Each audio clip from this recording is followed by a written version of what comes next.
Okay, so day 2, we just finished with the demos and we're going on to notes.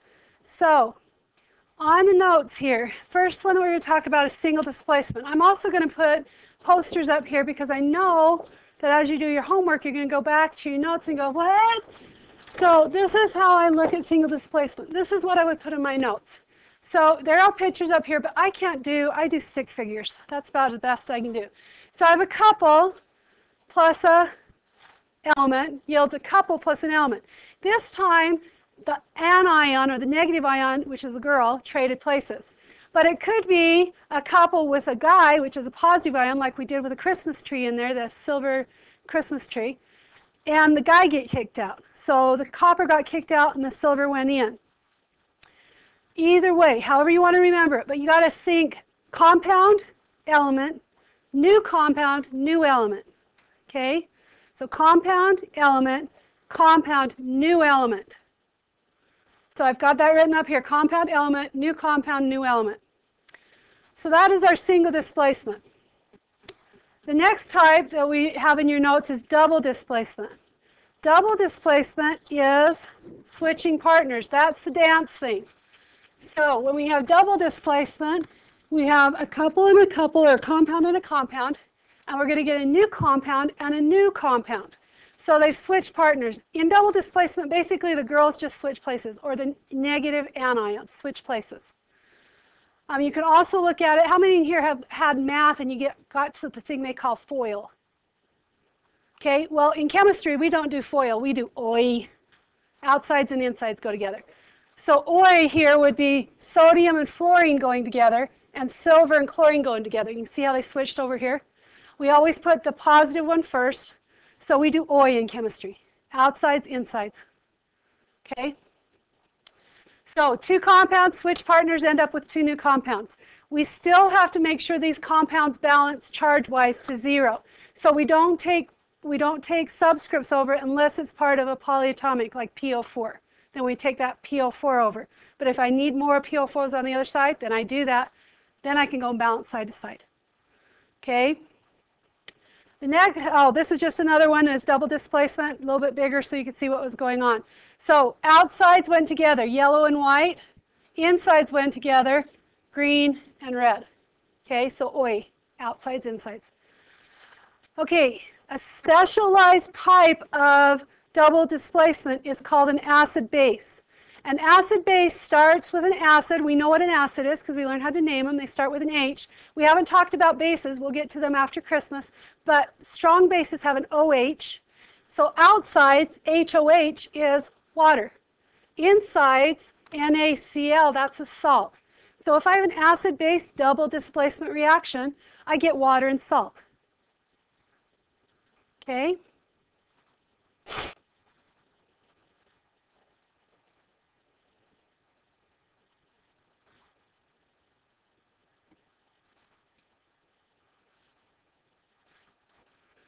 All right, next up. Combination or synthesis is when I have two things, two elements, or two compounds, and I make one thing. So on this page right here, I've got two elements, sodium metal, chlorine gas. If I react them together with a spark, I get salt. And if you watch it, there's a YouTube video from a guy over in Europe that made fresh salt to salt his popcorn. We don't have time to watch that, but if you want to watch it, it's pretty. I don't know that I would be brave enough to eat the popcorn after because chlorine gas is not good for you, and if there was any extra chlorine gas, and sodium metal, if you put that in your mouth, would probably have lots of problems. So does that mean chlorinated pools are bad for you? If you're breathing the chlorine, yes. If you breathe it too much. So. Okay, so basically this was our boy meets girl, and we make a couple, right? All right, so that can also be like the Brady Bunch. It could be the girl with a small family and the boy with a small family getting together and make the Brady Bunch. Okay, it doesn't have to be elements. That's why I want to make sure you know that. Okay, decompositions when they fall apart. So one couple falling apart. So let me put synthesis up. I forgot to put synthesis up. And then I'll put decomposition up.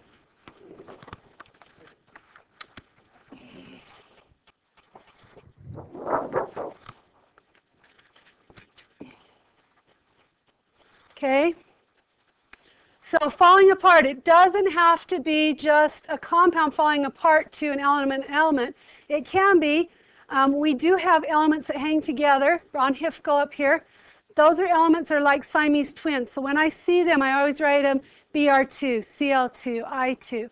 So they could be like that, or they can be a little bit more involved, like this decomposition, which is lime will go down to calcium oxide and carbon dioxide. Or carbonic acid, which we find in our pop, going down to water and carbon dioxide. Excuse me. That's like when I leave my pop out and it gets what we call flat. That's because the carbon dioxide has come out and there's been more water put into it. So we taste it and it's like, oh, that doesn't taste very good. It's also, have anybody done the Mentos and Coke? Okay, that Mentos is a catalyst. We talked about a catalyst with the elephant toothpaste in here. That's a catalyst, so it forces the carbon dioxide to come off faster. And because it comes off faster, you get the fountains. And that's what we did with the elephant toothpaste. Sulfurous acid can go to water and sulfur dioxide. That's a pollutant that they're worried about coming off your fuels if you have any sulfur in your fuels. And then ammonium hydroxide will give us water and ammonia gas. So when you're smelling ammonia, if your mom uses ammonia at home, that is that ammonia smell. It's actually ammonium hydroxide in the water, in the solution, but when you're smelling it, it's ammonia gas. Okay, then we get to the one that you guys like the most, is combustion. And combustion is basically a reaction of a fuel with oxygen. And it produces energy in the form of light or heat or sound. We had one in sound back there with the exploding milk jug. Okay, you got light and sound with that. We did methane a lot, where we took methane with oxygen, and we got CO2 and water. We did that a lot with the methane bubbles, with the methane. It was supposed to be a whoosh bottle. There's a lot of different ones we can do with the methane. The key for combustion is, though, you're going to produce water, but you're also going to produce an oxide. For most of the general chemistry stuff that we use, you're going to produce carbon dioxide and water. Okay? We'll talk about another one that you'll see, but basically you'll know it's a combustion because oxygen's by itself on the reactant side, and then you get carbon dioxide and water on the product side. Okay? And these are the ones that we had to use the funky half to balance. Remember that little trick? Okay, so this one is butane. So if you ever use a butane torch, you can sort of see what would happen there. A little bit more energy. Okay, when we talk about complete combustion, this is what firefighters and EMS personnel and hospital personnel are always harping about in the fall. Please have your furnaces checked. Please make sure your carbon monoxide monitors are working. Because what happens is that during the summer you have bugs and you have spiders and you have rats, I hope not, but you might, or something that builds a nest or a web or something in the fuel intake for the furnace. And so that the air flow to the furnace isn't there like it should be. And if the airflow isn't there, we end up not having enough oxygens and we end up producing carbon monoxide. So we want fire, we want it to work well, but we have to have enough oxygen coming to our furnace to make them work the way they should. If not, we get carbon monoxide. And the problem becomes, with carbon monoxide, people think they've got the flu. Because these are what it feels like to have carbon monoxide poisoning. Headaches, nausea. Does that sound like the flu? Then you get to dizziness. Well, if you throw up enough, don't you feel a little dizzy after you're done? So the key is when it gets to breathlessness. I can't seem to get a full breath. Okay? If at that point it were me, I would be outside trying to see if I felt any better outside, because then I'll be able to get full breath. The problem becomes that people think they've got the flu and they're staying in where this carbon monoxide poisoning is. Carbon monoxide takes our hemoglobin and it hooks on to where our oxygen will hook on. But it doesn't release like it releases oxygen in the rest of our body. It sticks to it. So it's like glue. And as more of our hemoglobins have carbon monoxide attached to them, less oxygen is getting to the rest of the body. because there's less oxygen being moved around. And so what you have to do is you have to call EMS, and they have to rush you to a hospital where they put you in a hyperbaric chamber, which is, it's like a coffin with glass right up where your head is, and they pressurize it, and you sit in there pressurized with oxygen pressurized to push those carbon monoxides off. And depending on how badly you're exposed, depends on how long you have to stay in that carbon monoxide chamber, that hyperbaric chamber. This also happens, the same kind of thing happens to divers. If they go and dive and they come up too fast, they get what they call the bends. And that's because of the mix of the oxygen and nitrogen in their system as they come up, it actually causes a lot of problems. So they do the same treatment for them. Yes? Okay, awesome. All right, going forward, that's the end of your instruction for today. I will put combustion up there too so you can see. All you have to do is identify. So let's look really quickly. The first one in your practice. What is it? You have rubidium what? Give me the name. Nitrate. Good. Rubidium nitrate, which is a compound, right? Plus boron trifluoride, right? And that's a compound. There's 3 fluorines, right? Or 2 fluorines, sorry. Difluoride. Okay. And then we get 2 new compounds in the product. Do I have to know their names? No. But I have 2 compounds and I get 2 new compounds. What type? Look. Double displacement, because I got 2 compounds getting 2 new compounds, right? Okay, what about the next one? What do we have? Element or compound? Element, and then a element gives me, or arrow, to a what? Compound. So which one of that is this? Synthesis. Good. So I'm putting things together. Okay, I'll just put this over here on my board because I ran out. Okay, what's the next one? C6H12. Oh, I wonder why I just put that one up. Okay, what's the key? What's the key for combustion? What do I need to know? Oxygen's on the reactant side and CO2 and water on the product side. So if I see that right away, what do I say? Combustion, okay? Combustion. Okay, see how this works? Okay, let's do one more together and then you're on your own, okay? Lead. Element or compound? Element. And then I get iron 2 sulfate, which is a compound. On the other side, what do I get? Lead 2 sulfate, and iron got kicked out, right? Single displacement, single person got kicked out, single element got kicked out. Okay, so you're doing your best. You're going to finish this up. We did turn to the next page because I've had so many questions on the next page. I want to go over it with you a little bit. I'm going to bring this up so I can sort of write.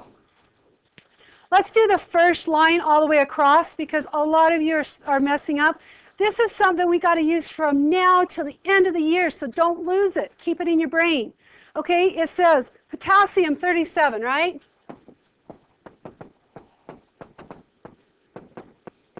And then what's the first column say? Isotope symbol. So I look at the periodic table and what's the symbol for potassium? Okay, awesome. What goes on the top for an isotopic symbol? The mass number. They gave it to me. 37. What goes on the bottom for an isotopic symbol? What number it is, right? What number is potassium on the periodic table? 19. Awesome. Okay, and then it asks me all these things. It asks me the mass number, the atomic number. Oh, well, guess what? That was the mass number, right? That was the atomic number, right? Okay, what else does it ask me? Number of protons. Guess what? That's the number of protons. And then how do I get the number of neutrons? I subtract those and I get the number of neutrons. I'm not going to do it for you, but is it you? I always neutrons. And then how do I get the electrons? Okay, if there is no charge, the number of protons is equal to the number of electrons. If there's a charge, what do I do if it's negative? I add, because electrons are negative, so that means I have more electrons than protons. If it's positive, what do I do? Subtract it from the number that I have protons because I have more protons than electrons. Okay, so electrons are variable. Protons can't be. All right? So you just have this page and the page we were on before to finish. Upload it. You're done. Make sure you do your quiz. Okay, so do your quiz first. Put this aside for a minute, and then I'll come around and get your thing. Yes? So I turned in my lab, but I don't think mine has a cleanup. The one I turned in, I remember I messed up. So I redid it. I fixed it, but it doesn't have the cleanup stamp on it. Okay. So you'll lose 5 points. Let me stop this.